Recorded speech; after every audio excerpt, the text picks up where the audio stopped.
Alright, Shalom. First and foremost, I want to give all praises, honor, and glory to Yahweh, Bahashim, Yahawashi, Bahashim, Rakakadash. Double honor to the elders and apostles of Great Millstone who teach the truth. There's 144% truth and sincerity. And Shalom to the hopeful elect, the 144, you Akim and Aquaf who listen in truth and sincerity. To you, I say Shalom. Alright, Lord willing, this lesson is edifying. And I want to just bring out some historical evidence that this 12 tribes chart is accurate, and that these people on this sign are the chosen people of the Most High, and everybody knows that except for us. All right, but it doesn't matter if everybody else knows. It matters if we know and what we do about it. It's more than just knowledge.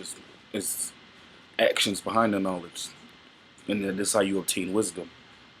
All right. All right. So first and foremost, let me get some scriptures, and then I'm gonna bring out the book and things about bring out the history book that I came across. Salakia. All right, this is Sec Edris chapter 13, verse 40.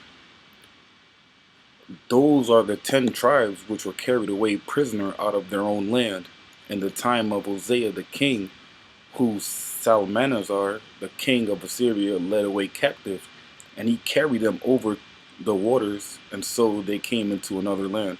Salakia. Let me get the standard spelling. This is a little easier to read. I'm not like that yet. Salakia. Alright, 2nd Ezra chapter 13, verse 40.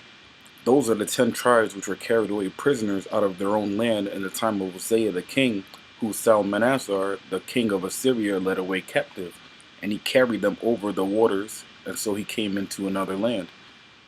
But they took this counsel among themselves, that they would leave the multitude of the heathen, and go forth into a further country, never where mankind dwelt, that they might keep their statutes, which they never kept in their own land. And they entered into the Euphrates by the narrow place of the river.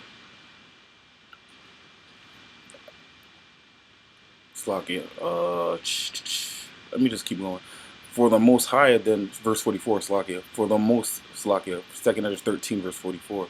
For the most high then showed signs for them, and held still the flood till they were passed over. For through that country there was a great way to go, namely a year and a half, and the same region is called Arseret. Alright, so the journey these people, the 10 tribes took about a year and a half.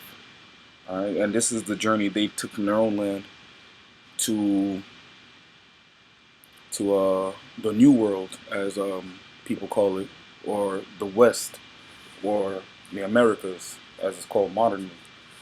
Alright, now I came across this book written by a man called William Bartram, and he lived in the 1700s. He was born in Philadelphia. Alright, William Bartram. William Bartram was an American naturalist, the son of Anne and the naturalist John Bartram. William Bartram and his twin sister Elizabeth were born in King Session, Philadelphia, Pennsylvania. Alright, so this man was born in 1739 and died 1823. Alright, so he was born before America really became a country, because America was technically born in 1776. But he was already on their land. And if he's on their land at this time, this means the natives are going off, because the natives went there, or the 10 tribes came here to follow the law, statutes, and commandments. Now, if Edomites start popping up, this is the sword of the Lord. It's because of your punishment.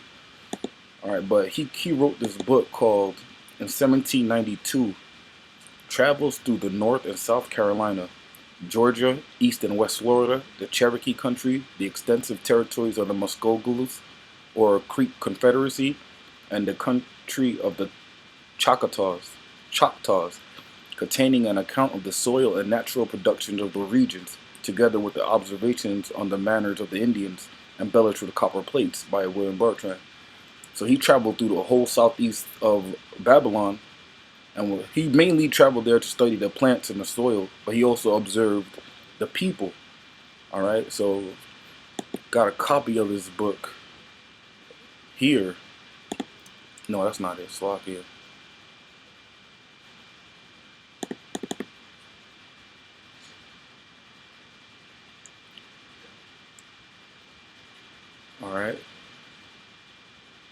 And Lord will I remember to put a link to this book in the description. But this is the book that he written.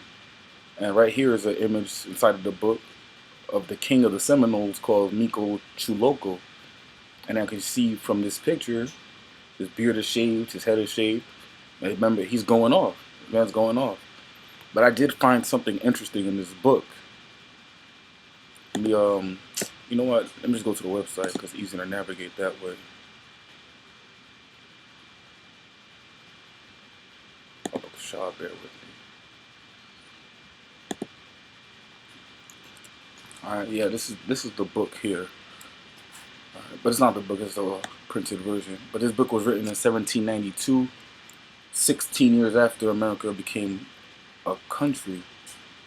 But he wrote something interesting here about the people. I didn't read the whole book, but this thing popped up at me. This part. And there's another part I want to bring out, Lord willing, I remember. Where is it? Not the government. Alright. The 500 page of this book, around the 500 page, is chapter 3 of their dress, feast, and divertisements. I don't know what that is, to be honest. Alright. The men shaved their head, leaving only a narrow crest or comb beginning at the crown of their head, whereas about 2 inches abroad and about the same height. Alright, so like I said before, these people started going off, or they've been going off, and now the Edomite is here, the sword of the Lord, according to Psalms chapter 17 and 13. Alright, but this is what jumped out at me about their clothing. I'm just gonna read this paragraph really quick. The clothing of their body is very simple and frugal. Sometimes a ruffled shirt of fine linen next to the skin and a flap which covers their lower parts. This garment somewhat resembles the ancient Roman breeches or the kilt of the Highlanders. It does usually consist of a blue cloth about 18 inches wide. This they pass between their legs, and both ends being taken up and drawn through a belt around their waist. The end falls down, one before and the other behind, not quite to the knee. This flap is usually plaited and indented at the ends with ornaments and beads and tinsel lace. Alright, so the ends of the garments had embroidery, it had beads, and lace. Alright, now this could be fringes, but it could not. So let's just continue on. I'm going to skip this paragraph. Besides this attire, they have a large mantle of the finest cloth they are available to purchase, always either of scarlet or blue color. Now, scarlet and blue colors are royalty. Scarlet, purple, those are royal colors, according to the scriptures and history. This mantle is fancifully decorated with rich lace or fringe around the border. So this is definitely a fringe on the border. And often with little round silver or brass bells. Some have a short cloak, just large enough to cover the shoulders and the breast. This is most ingeniously constructed of feathers woven in place in a natural imbricated manner, usually of the scarlet feathers of a flamingo type, that's why it's in red, or others of the gayest color. Alright? So they had fringes, and that was a law that's a law of scriptures, man. Let's bring that out in Numbers. Numbers chapter 15, verse 38. Speak unto the children of Israel, and bid them that they make fringes in the borders of their garments throughout their generations, and that they put upon the fringe of the borders a ribbon of blue. And it shall be unto you for a fringe, that ye may look upon it and remember all the commandments of the Lord Yahweh, and do them, and that ye seek not to go after your own heart and your own eyes, after which ye used to do a whoring. Alright?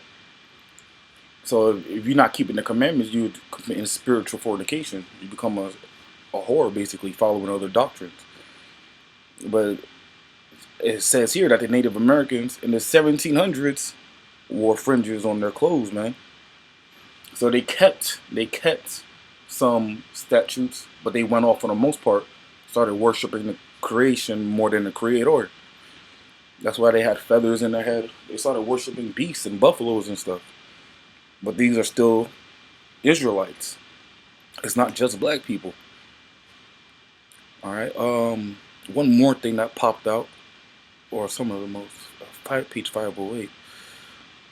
Remember, this chapter is about their dress, feasts, and advertisements. All right. So they wore fringes. Let's see what they celebrated.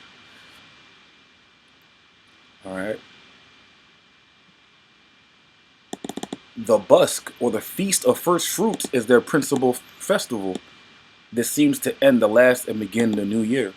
Right, so now they also celebrated the Feast of First Fruits, all right, which is Israelite holiday, according to the scriptures. But it's going off a little bit because the Passover or Pesach is really what ends and begins the new year. But they use the Feast of First Fruits to begin the new year. It commences in August when their new crops of corn are arrived to perfect maturity, and every town celebrates their bust separately when their own harvest is ready. All right, so that's going off too. If it's the let's just bring it out in the scriptures. It's on a certain date. You can't pick and choose when to celebrate it. All right, Leviticus chapter 23, verse 39. Also in the 15th day of the 7th month, when ye have gathered in the fruit of the land, ye shall keep a feast unto the Lord Yahweh 7 days. On the first day shall be a Sabbath, and on the 8th day shall be a Sabbath. And ye shall take you on the first day boughs of goodly trees, branches of palm trees, and the boughs of thick trees, and willows of the brook. And ye shall rejoice before the Lord Yahweh your power 7 days. All right. Yeah, 15th day of the 7th month. Now the 7th month is technically, the first month is usually March and April. That's when the new year begins. When spring begins is when the new year begins. Because that's when uh, everything becomes new. After winter, in winter, everything dies. In spring, they're born again. So spring is the new year, and we celebrate Passover, and that's our new year. That's Israelite New Year. If they have Salakia, going back to this document here, if they have any religious rite or ceremony, this festival is the most solemn celebration. Now, the Passover is the most solemn celebration to begin the new year. So they must have started going off way back, because this is similar, but it's not accurate to Hebrew customs. All right, so the new year, according to the scriptures and according to Israelite custom, is Passover, and it's a solemn celebration. Certainly the most solemn. But they celebrate it in August. They celebrate the Feast of First Fruits in August. It commences in August. All right, so, and technically that is the 7th month if you start the new year in January, because you don't count January as a month. You count February as from January to February as 1 month, and then if you count that way to August, it is the 7th month. So I can see the similarities. It's not accurate, but this is another sign that Native Americans are part of the northern tribe of Israel. All right. Here's I got something else that came out to me. I put Columbus Hebrew because I heard that Columbus brought Hebrew speakers because he was hoping to run into the lost 10 tribes. So I did a little research on that, and I came up with Luis D. Torres was his interpreter that he brought along with him. And then I came across this website, Columbus and the Jews. Well, I remember to put this in the description box as well. All right. In 1492, Columbus sailed the ocean blue, and his interpreter was a Jew. His name was Lou, and that is true. Well, folly, whatever. Salakia. Let me just jump onto this. Columbus included the Torah because the Torah spoke Hebrew. Columbus evidently believed or wanted to believe that he would meet Hebrew-speaking Jews on reaching the other side of the world. Columbus believed he would find the lost 10 tribes of Israel, 10 lost tribes of Israel there, and hence he thought he would need a Hebrew speaker. So Columbus used Second Esdras and the scriptures and Hebrews, or Jews, I should say more specifically, to guide himself to find a new world.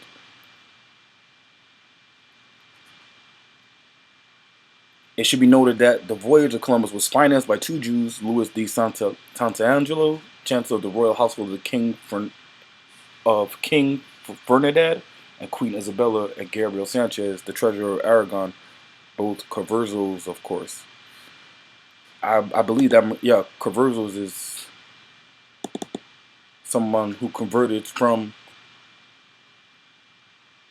Judaism to Christianity. Oh, whoa. I skipped the important paragraph. Slovakia. Indeed, it is true. Louis de Torres was not the only Jew who sailed to Columbus on the 3rd of August that year. Columbus' navigator and his doctor were also Jews. All three and two more Jews who underwent formal conversion to Christianity one day before the voyage began, but were nevertheless viewed as Jews by both other Jews and by the Spanish Christians who called Jews converted to Christianity Marranos, meaning swine. And all right, that's a lie. Let's go into the etymology of the word Marranos. Because Marrano means black, but let's prove that. Marrano, an etymology online, basically. Also, Marrano, a Jew or Moor in Spain who, to avoid persecution, publicly professed conversion to Christianity while privately continuing in the practices and beliefs of their old religion. All right, 1580 from Spanish, probably literally meaning swine, an expression of contempt, probably meaning swine. But Marrano comes from Moor, and Moors are Israelites. So these were dark-skinned brothers who sold out Yahawashi to save their lives and to sell out other Jakes on the other side of the planet. All right, let's go back to this. When de Torres had landed on Hispaniola, he saw a bird which he thought was a peacock and named it Tuki, the Hebrew word for that animal. We therefore call it turkey.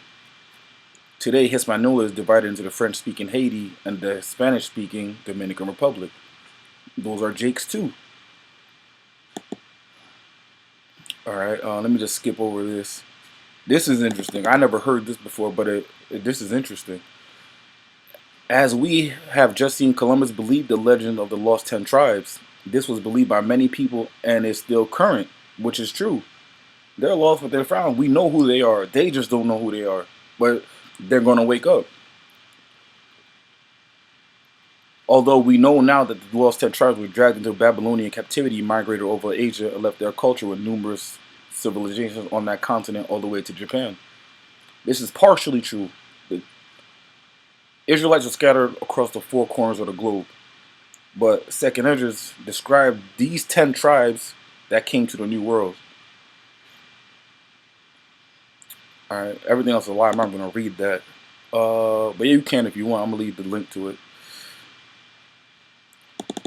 This is also interesting, though. There is a good deal of speculation based on evidence that Columbus may himself been the grandson of Jews. Here are some facts. Now, this is important because this means Columbus could have been a so-called black guy based on his fathers. And this is why there's no picture of Columbus. There's no official picture of Columbus. Nobody knows what he looked like. They're probably trying to hide facts. Now, what if Columbus was a black man that came to America and caused this genocide of the Native Americans? It would be wild. But it could be true. He might have not been dark-skinned. He could have been light-skinned. But he's still a Jake if his grandfathers are Jakes. Although born in the Italy city of Genoa, Columbus' first language was Castilian Spanish. Many Jews went to Genoa after being forced out of Castile 100 years before Columbus was born. The word jeans is derived from that city's name, as the Genoese sailors used to make trousers from sailcloth. Columbus wrote 2 small marks on top of every letter he wrote. These marks resemble the 2 marks Orthodox Jews still use in their letters. Columbus wrote a great deal about Zion. He probably had the spirit, not the spirit, Slovakia. He probably had zeal, but not according to knowledge. He brought 5 Jews on his voyage, including his translator, navigator, doctor, surgeon, and astronomer. And all of them probably knew the scriptures. They probably did.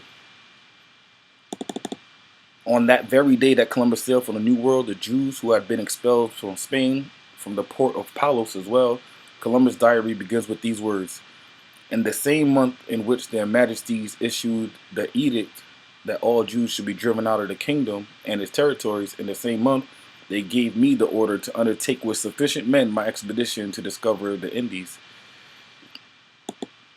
Man, and this, why would Columbus bring Hebrews? Because he understood the scriptures and that he knew where they were. He went there to take the land and to basically to dominate, to take over a whole side of the planet, because that's what Edomites wanted to do, man. Really interesting. Really interesting. Oh, one more thing I wanted to bring out about the Shah. Uh, Let me go back up to the way the Native Americans dress. I forgot about this. Alright, back to their attire. They have large silver crescents or gorgets, which, being suspended by a ribbon around the neck, lie upon the breast, and their arms are ornamented with silver bands or bracelets and silver and gold chains. A collar invests the neck. So Native Americans were decked out in gold and silver, man. Who else does that but Jake? Let me get scripture here. Song of Solomon. Song of Solomon chapter 1 verse 10. Thy cheeks are comely with rows of jewels, thy neck with chains of gold. Comely means beautiful. So his names were decked out.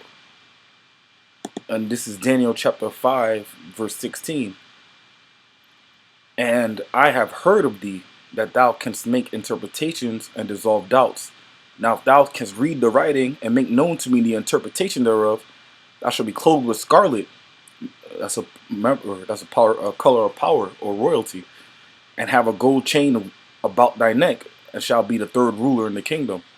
And this is the king speaking to Daniel, saying, if you could interpret these dreams I'm having, because nobody else can, I'll make you a powerful man. But what signified his power? Not only his position, but his clothes and the gold chains, man. This is a Jake custom. You only see Edomites or Moabites with gold teeth and gold necks, gold chains. They might have a gold ring or something, but they're never decked out. And if they are, they got salt, and then most likely Jake. But here's a secret nugget to this. Now, William Bartram, born 1739. So he wrote something in this about when he was a child. If he was a child, so he was probably talking from the perspective maybe of an 8-year-old or a 10-year-old. So we'll just say the thing he wrote, I'm about to bring out, he wrote in 1750 or maybe 48. All right, this is fascinating. Watch this. I'm gonna put fungus. Oh wow. Okay, yeah. It's only one result. Again, it's page 270. Again, when in my youth, attending my father on a journey to the Catskill Mountains, I believe that's in New York. Oh yeah, Salakia. In the government of New York, having nearly ascended the peak of Gilead, being beautiful and vigorous in the pursuit of botanical and novel objects, his father was studied plants too. So of course he took on his father's occupation. But even as a kid, he was studying plants. Had gained the summit of a steep rocky precipice ahead of our guide, so he even left the tour guide. When just entering a shady vale, I saw at the root of a small shrub a singular and beautiful appearance, which I remember to have instantly apprehended to be a large kind of fungus, which we call Jew's ears. So there's a fungus called Jew's ears. I had no idea about this, so I googled it to see what it looked like. Incredible stuff. Jew's ears fungus. Check this out. What's Slovakia? Let me go back. The official term is auricularia, auricula Judae, and you can see the Judae right there. So the official term, even in the official title, is it's called Jew. All right, so let's go to images and see what it looks like. All right, if this is called Jews' ears, then how can Jews, the real Jews, be so-called white people? In 1700s, they were calling this Jews' ears. Look at this, man. These are these look like Jake ears. It's actually kind of scary if you think about it. This looks just like an ear. Looks exactly like an ear. But these aren't Edomite ears. Look at this, man. Fungus of the year 2017, the Jew's ear. This is further proof that Jews are dark-skinned men, man. And we just bring out one precept. Oh, Salakia. Salakia. I want to say Jeremiah. Baba Shaw, bear with me.